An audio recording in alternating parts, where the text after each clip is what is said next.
Good morning students. आइए हम लोग जैनेन्द्र जी द्वारा रचित बाजार दर्शन का जो अगला भाग है उस अगले भाग का हम लोग अध्ययन करते हैं। आइए हम लोग देखते हैं कि किस प्रकार लेखक से भगत जी की मुलाकात होती है और उनके विषय में, भगत जी के विषय में लेखक ने हमें क्या बताया है। तो हम लोग आज यहाँ से पढ़ना प्रारंभ करेंगे। तो आइए देखते हैं। पड़ोस में एक महानुभाव रहते हैं जिनको लोग भगत जी कहते हैं। चूरन बेचते हैं, यह काम करते हैं। मतलब कि भगत जी जो है उनका काम जो है चूरन बेचने का है। जाने उन्हें कितने बरस हो गए, लेकिन किसी एक भी दिन चूरन से उन्होंने 6 आने पैसे से ज़्यादा नहीं कमाए। चूरन उनका आसपास सरनाम है। सरनाम मतलब, सरनाम का अर्थ होता है बहुत ही प्रसिद्ध है और खुद ब खुद लोकप्रिय है। मतलब अपने आप ही उसकी जो चर्चा है सब लोग करते हैं। कहीं व्यवसाय का गुर माने गुड़, अगर व्यवसाय के रूप में से अपना लेते, व्यवसाय के गुर के रूप में अपना पकड़ लेते, उस पर चलते तो आज खुशहाल क्या मालामाल होते। क्या कुछ उनके पास न होता। इधर 10 वर्षों से मैं देख रहा हूँ। लेखक अपने विषय में बताता है कि मैं भगत जी को 10 वर्षों से अपने आँखों के सामने देख रहा हूँ। उनका चूरन हाथों हाथ बिक जाता है, पर वह न तो उसे थोक देते हैं। थोक मतलब कि एक ऑर्डर लेकर के एक साथ ढेर सारी सामग्री दे देना, तो कम दाम पे दे देना, तो ना ही वो थोक में देते हैं, न व्यापारियों को बेचते हैं और व्यापारी को भी सेल नहीं करते। पेशगी ऑर्डर कोई नहीं लेते, मतलब एडवांस में भी नहीं लेते कि चलो हमको कोई एडवांस दे दी, जितना आप कहिए मैं चूरन आपको बना के दे दूं और कोई दूसरा सेल कर सके, तो ये भी नहीं करते हैं। बंधे वक्त पर अपनी चूरन की पेटी लेकर घर से बाहर हुए नहीं कि देखते दिखते 6 आने की कमाई उनकी हो जाती है। लोग उनका चूरन लेने को उत्सुक जो रहते हैं। चूरन से भी अधिक शायद वे भगत जी के प्रति अपनी सद्भावना का देय देने को उत्सुक रहते हैं। पर 6 आने पूरे हुए नहीं कि भगत बाकी चूरन बालकों को मुफ्त बांट देते हैं। कभी ऐसा नहीं हुआ कि कोई उन्हें 25वां पैसा भी दे सके। कभी चूरन में लापरवाही नहीं हुई और कभी रोग होता भी मैंने उन्हें नहीं देखा। तो लेखक अपने पड़ोस में रहने वाले भगत जी के विषय में हमें बताते हैं कि ये भगत जी जो हैं वह किस प्रकार जो है अपने जीविकोपार्जन जो है वो चूरन बेच करके क्या करते हैं। अगर वो इसको व्यवसाय के रूप में अपना लेते अपने जीवन, तो बहुत लाभ कमाते, बहुत पैसा कमाते। लेकिन उनको उतना जो है इस चीज़ में दिलचस्पी नहीं। बहुतेरों ने उनको ऑफ़र भी किया कि ऑर्डर भी दे, एडवांस देने की भी बात कही, लेकिन उनको ये सब चीज़ें नहीं समझ में। उन लेखक ने बनाया, मैंने अपने आँखों से 10 वर्षों से मैं उन्हें देखता आ रहा हूँ और वह जितना उनको आवश्यकता है उतना वो चूरन बेचते हैं और सारा चूरन बच्चों को मुफ्त बांट देते हैं।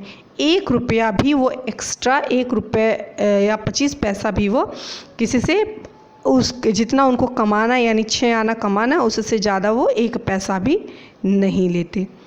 और लेखक ने कहा कि मैंने कभी ये भी नहीं देखा कि उन्होंने कभी डबल मनी जैसा कि धंधा ऐसा किया हो जिसमें किसी प्रकार की कोई लापरवाही हो। लापरवाही का अर्थ मतलब कि उसमें किसी प्रकार की मिलावट हो, ऐसा भी मैंने नहीं देखा। और यह भी कि कभी उनको कोई रोग से ग्रसित नहीं देखा। ऐसा नहीं कि उनके पास पैसे नहीं है तो हज़ारों तरह के रोग उनको घेरे, ऐसा भी नहीं है। तो इस प्रकार मैंने कभी उनको रोग से ग्रसित भी नहीं देखा। और तो नहीं, लेकिन इतना मुझे निश्चय मालूम होता है कि इन चूरन वाले भगत जी पर बाजार का जादू नहीं चल सकता। कहते हैं लेखक बताते कि बस मैं इतना जानता हूँ कि बाजार जो माया जाल अपना फैला करके रखता है, इस माया जाल से भगत जी पूरी तरह से बचे हुए हैं। अब इसके पीछे रीज़न क्या है ये तो ईश्वर ही जाने। लेकिन हाँ, इतना ज़रूर है कि भगत जी के ऊपर बाजार के जादू का कोई असर नहीं पड़ता। कहीं आप भूल न कर बैठिएगा, इन पंक्तियों को लिखने वाला मैं चूरन नहीं बेचता हूँ। लेखक ने कहा कहीं ऐसा गलती से आप ये मत सोच लीजिएगा कि चूरन बेचने वाला मैं स्वतः हूँ और मैं अपनी प्रशंसा खुद कर रहा हूँ। जी नहीं, ऐसी हल्की बात भी न सोचिएगा। यह समझिएगा कि लेख के किसी भी मान्य पाठक से उस चूरन वाले को श्रेष्ठ बताने की मैं हिम्मत कर सकता हूँ। क्या जाने उस भोले आदमी को अक्षर ज्ञान तक भी हो या नहीं, और बड़ी बातें तो उसे मालूम क्या होगी, और हम आप न जाने कितनी कितनी बड़ी बातें जानते हैं।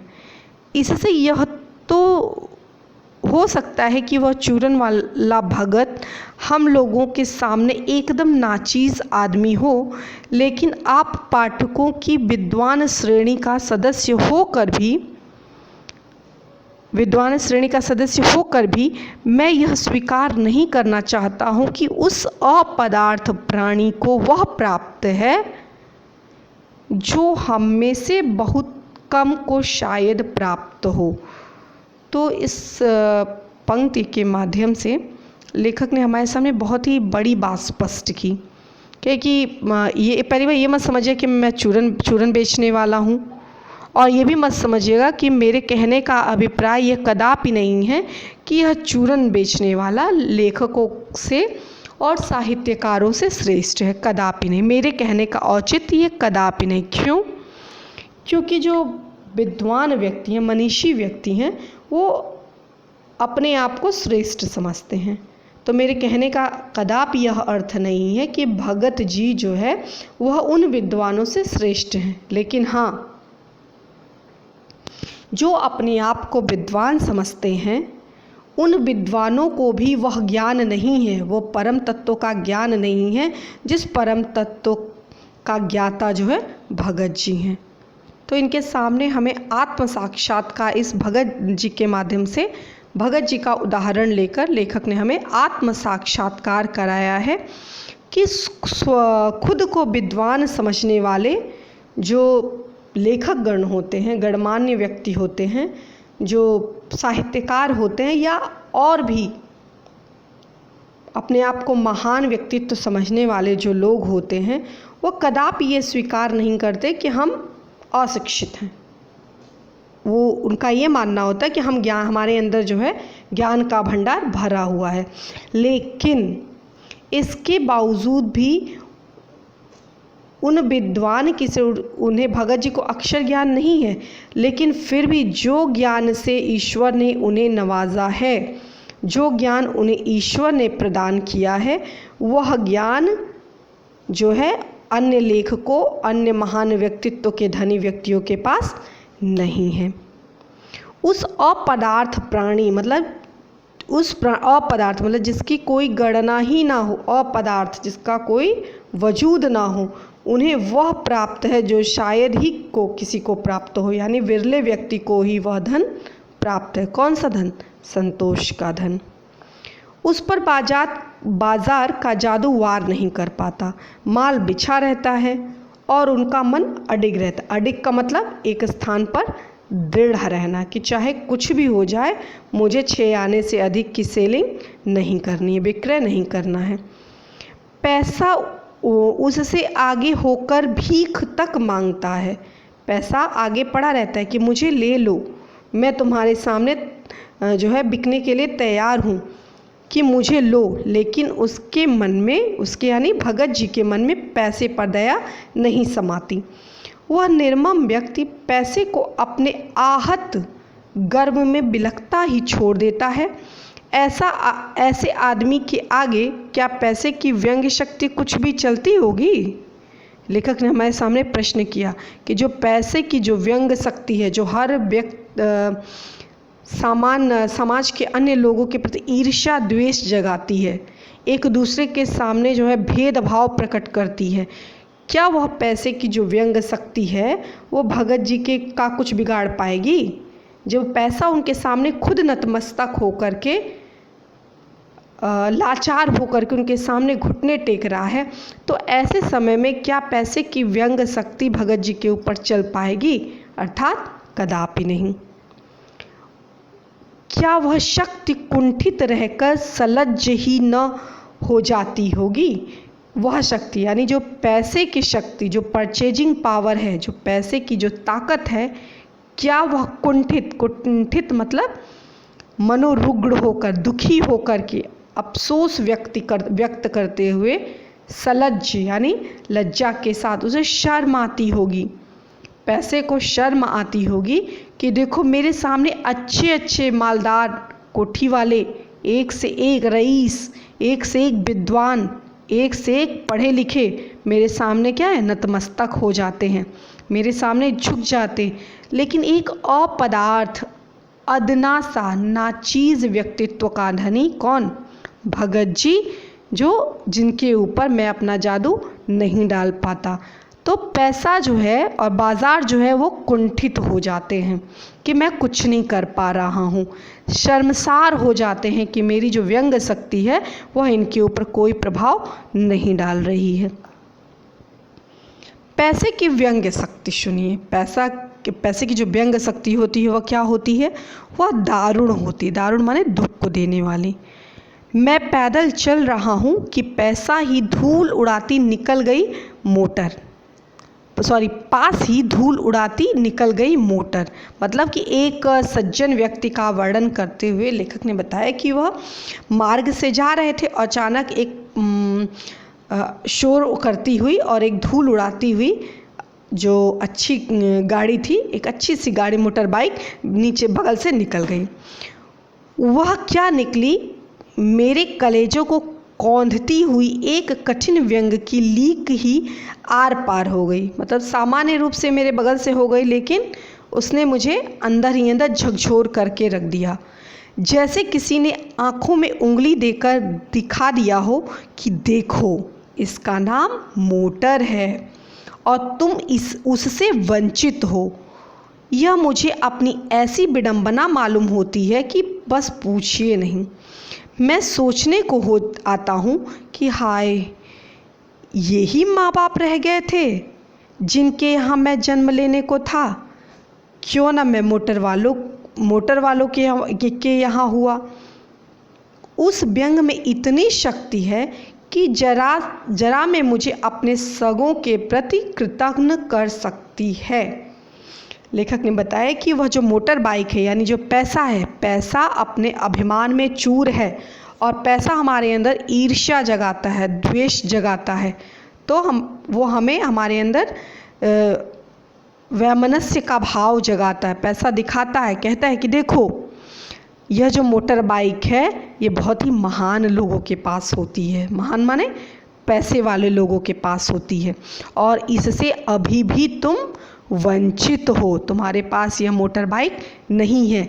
तुम कितने असहाय हो, लाचार हो, मजबूर हो कि तुम्हें मोटर बाइक का जो स्वाद है वो नहीं मिल पा रहा है। मोटर बाइक पे जो आरूढ़ हो के घूमने का जो ऐशो आराम है वो तुम्हें नहीं मिल पा रहा है। तो मन में तरह तरह के विचार होते हैं। अफसोस होता है कि यही माँ बाप की पैसे की दारुण कथा है। पैसे की दुख भरी स्थिति यह है कि अपने माता पिता, सगे संबंधी सबको जो है पैसा जो है दुश्मन बना देता है। पैसे की वजह से, मोटर बाइक की वजह से व्यक्ति जो है माँ बाप के एहसानों को भूल जाता है, कृतज्ञ हो जाता है कि यही माता पिता मुझे मिले थे। अगर अच्छे माता पिता के वहाँ मैंने जन्म लिया होता तो जीवन के सारे ऐशो आराम मुझे प्राप्त होते। सगे संबंधियों के व्यक्ति कृतज्ञ हो जाता है। कृतज्ञ का अर्थ क्या होता है? कृतज्ञ माने उपकार को न मानने वाला। व्यक्ति ने आपके जीवन पे जो उपकार किया हो तो उसके उपकार को न समझने वाले व्यक्ति को हम क्या कहते हैं? कृतज्ञ। तो पैसे की दारुण दशा यह है कि पैसा अपने दम पर सगे संबंधियों को, माता पिता को हमें हमारा दुश्मन बना देता है और साथ ही उनके प्रति हमारा जो कर्तव्य है उससे भी विमुख करता है और साथ ही हमें जो उनके द्वारा किया गया उपकार होता है, उसके उपकार को भी हम भूल जाते हैं। लेकिन क्या लोक वैभव की यह व्यंग शक्ति उस चूरन वाले अकिंचित कर, जिनका अकिंचित कर मतलब जिसका कोई वजूद ना हो, मनुष्य के आगे चूर चूर होकर ही नहीं रह जाती? चूर चूर क्यों? कहो पानी पानी। कह रहे कि यही पैसा है, ध्यान दीजिए, यही दुख भरी स्थिति है, पैसे की ताकत है कि जो हमें अपनों को भी बुरा भला कहने के लिए मजबूर कर देती है। लेकिन क्या यह पैसे की जो व्यंग शक्ति इस अपदार्थ जिसका कोई वजूद नहीं है, ऐसे भगत जी के सामने चूर चूर नहीं हो जाती? क्या उसको लज्जा नहीं आती? क्या उसको शर्म नहीं आती कि मैं इतने महान व्यक्तित्व लोगों को अपने चरणों में गिरा दिया और यह अदना सा व्यक्ति मेरे सामने ठाठ के साथ चल रहा है? तो वह क्या बल है जो इस तीखे व्यंग के आगे ही अजेय ही नहीं रहता, बल्कि मानो उस व्यंग की क्रूरता को ही पिघला देता है? तो लेखक ने कहा यह पैसा जो है वो सबको नतमस्तक कर देता है, लेकिन कौन सी ऐसी शक्ति भगत जी के पास है कि जो इस तीखे, इस कड़वे व्यंग के आगे भी जो है अजेय होकर भगत जी उसके समक्ष जो है, पैसे के समक्ष सीना तान के प्रसन्नता के मन में किसी प्रकार का असंतोष नहीं है, संतोष का भाव लिए हुए निरंतर आगे बढ़ते रहते हैं? तो आखिर ऐसा बल है कौन? किस प्रकार की शक्ति है जो उन्हें पैसे के आगे नतमस्तक होने से रोकती है? बाजार का जो माया जाल है, वो माया जाल अपना जादू जो है उनके ऊपर नहीं दिखा पाता। तो आखिर उसके पीछे कौन सा कारण है? इस बल का नाम जो भी हो, लेखक ने कहा मुझे नहीं पता उसको हम क्या नाम देंगे, लेकिन जो भी हो, पर वह निश्चय उस तल की वस्तु नहीं, उस तल माने यहाँ की वह वस्तु नहीं है जहाँ पर सांसारी वैभव फलता फूलता है। मतलब जहाँ के संसार के लोग हमेशा एक दूसरे को नीचा दिखाने में, एक दूसरे का शोषण करने में, ऐसो आराम जुटाने में जहाँ लोग लगे हुए हैं, ऐसा संतोष धन जो है इस जाति की वस्तु जो है नहीं है। वह कुछ अपर जाति का तत्व है। ये जरूर संसार में तो यह नहीं मिलता होगा, या कुछ दूसरे टाइप के लोग, दूसरे तरह की वस्तु है जो सामान्य जनमानस में नहीं पाई जाती। लोग जो है स्पिरिचुअल कहते हैं, कुछ लोग इसका नाम आध्यात्मिक देते हैं कि ईश्वरीय सत्ता, ईश्वरीय सत्ता के जिसको दर्शन हो जाते हैं, वह इन सब भौतिक चीज़ों में कभी भी मन नहीं लगाता। तो कुछ लोग आत्मिक कहते हैं, कुछ लोग इसे आत्मिक श्रेणी में रखते हैं, तो कुछ लोग धार्मिक, तो कुछ लोग इसे नैतिक माने वैल्यू इसको देते हैं, तो तरह मॉरल के रूप में समझते हैं। तो लोगों का जो है व्याख्या है, दृष्टिकोण जो है भिन्न भिन्न है। लेकिन बस मेरा इतना ही मत है कि यह जो तत्व है, यह तत्व सांसारिक वैभव में फूलने फूलने वाला नहीं है। यह एक विशेष प्रकार का है फल, और इसे हम स्पिरिचुअल कह सकते हैं। अलग अलग व्यक्ति अलग अलग तरह से इसको व्याख्यायित करते हैं, अलग अलग तरीके से इसको डिफाइन करते हैं। मुझे योग्यता नहीं कि मैं उन शब्दों में अंतर देखूं। उन शब्दों का अभिप्राय क्या है कि स्पिरिचुअल का अर्थ क्या होता है, आत्मिक, धार्मिक, नैतिक, इसको कैसे डिफाइन किया जाता है। लेखक ने कहा मेरा कोई ऐसा उद्देश्य नहीं है, ना ही मैं प्रतिपादन करूं। मुझे शब्दों में सरोकार नहीं। सरोकार का मतलब कि हमें शब्दों में उलझ करके नहीं रहना। सरोकार, मेरा शब्दों से कोई अभिप्राय नहीं है। मैं विद्वान नहीं कि शब्दों पर अटकूं। भाई समाज में बहुत से विद्वान हैं, बताया ना, एक व्यंग शक्ति की बताया कि समाज में महान एक से एक लेखक, धुरंधर लेखक पड़े हुए हैं, एक से एक विद्वान लोग पड़े हुए हैं समाज में, लेकिन फिर भी उनको वह परम तत्व प्राप्त नहीं है जो अपदार्थ भगत जी को प्राप्त है। तो एक तो व्यंग किया, दूसरा व्यंग क्या कि बहुत से लोग होते हैं जो शब्दों पे अटक करके रह जाते हैं। तो मेरे पास उतना सामर्थ्य नहीं कि मैं शब्दों पे अटकूं। मैं जो है, मेरी सोच थोड़ी दूसरी तरह से है। लेकिन इतना तो है कि जहाँ तृष्णा है, तृष्णा माने प्यास, मृग मरीचिका वाली बात, तो तृष्णा है बटोर रखने की स्पृहा, मतलब और चाहिए और चाहिए और चाहिए की जो चाहत है, वहाँ उस बल का बीज नहीं है। मतलब जहाँ आपको और चाहने और पाने की लालसा है और पाने की कामना है, वहाँ कदापि जो है यह अपर जाति का तत्व, यह बीज जो है कभी उत्पन्न नहीं हो सकता। अगर आपके अंदर संतोष नहीं है तो यह संतोष कभी भी, चाह रखने वाले व्यक्ति को कभी संतोष का भाव नहीं होता। बल्कि यदि उस बल को सच्चा बल मानकर बात किया जाए तो कहना होगा कि संचय की तृष्णा और वैभव की चाह में व्यक्ति की निर्बलता ही प्रमाणित होती है। क्या कहा कि अगर जो लोग तृष्णा रखते हैं, बटोर की स्पृहा रखते हैं, तो ऐसे वैभव की चाह रखते, ऐसे लोगों को हम क्या बोलेंगे? निर्बल हैं, निर्बल, जिसके पास कोई बल नहीं है। यद्यपि वह पैसे की शक्ति से बलवान बनते हैं, लेकिन इससे इनकी क्या प्रमाणित होती है? साबित होता है कि कहीं ना कहीं ऐसे विद्वान लोग, ऐसे मूर्धन्य विद्वान लोग कहीं ना कहीं क्या है? निर्बल हैं, जो है लाचार हैं। इससे उनकी जो है लाचारी जो है प्रकट होती है, किससे? वैभव के प्रति उनकी आसक्ति और बटोर रखने की स्पृहा और ज़्यादा पाने की जो तृष्णा है, ये तृष्णा उनकी निर्बलता को अभिव्यक्त करती है। निर्बल ही धन की ओर झुकता है। सामान्य रूप से देखा जाए तो क्या है?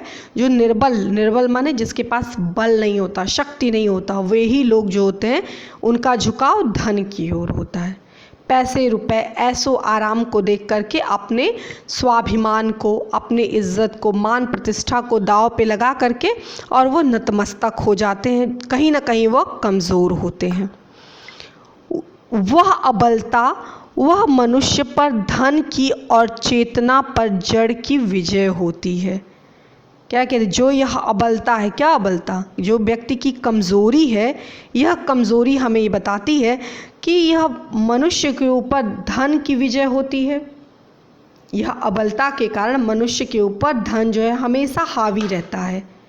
जब धन रहता है व्यक्ति के पास, तो एक उसमें तो गोस्वामी तुलसीदास ने कहा कि समर्थ के नहीं दोष गोसाई।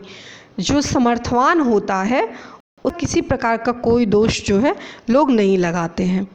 तो उसी संदर्भ में कहे हैं उन्होंने कि वह मनुष्य पर धन की और चेतन पर, चेतन माने जो हमारा मस्तिष्क, जो दिमाग है, चैतन्य अवस्था, जो हम अवेयर हैं, तो हमारी चेतना पर जड़ की, मूर्खता की क्या है? विजय है।